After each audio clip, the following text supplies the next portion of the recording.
چاہیے. تو محرم آ رہا ہے اور آپ بھی ماشاءاللہ طلباء علماء مجلسیں پڑھیں گے. محرم سے پہلے ان چیزوں پر توجہ دینا ضروری ہے. نمبر 1، یہ تقریر مت کیجئے بقراتی میں کہ صاحب حصہ سستا بانٹو فلاں. جس کو اللہ نے اوقات دی ہے اس کو بانٹنے دیجئے بھائی. امام حسین علیہ السلام نے اپنا پورا گھر قربان کر دیا ہماری خاطر. ہم ان کی مجلس کے لیے بیٹھ کے دیکھیں کیا صحیح ہے کیا غلط ہے، کتنا بانٹنا چاہیے کتنا نہیں بانٹنا چاہیے. صحیح غلط تو دیکھنا ہی چاہیے، غلط جملہ نکل گیا لیکن ہم بیٹھ کے دیکھ رہے ہیں صاحب کہ اس میں اتنا خرچ ہو جائے گا اس میں اتنا خرچ.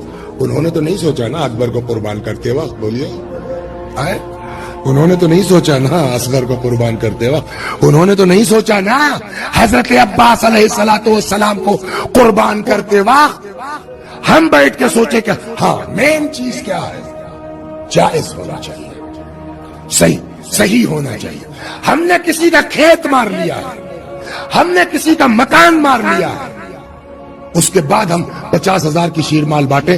امام حسین ہمارے منہ پر مار دی، نہیں چاہیے ہم کو تمہاری شیر مال، نہیں چاہیے ہم کو تمہارے 50,000 کا حصہ، نہیں چاہیے ہم کو تمہارے 20 لاکھ کا جو ہے وہ امام باڑا. اگر جائز نہیں ہے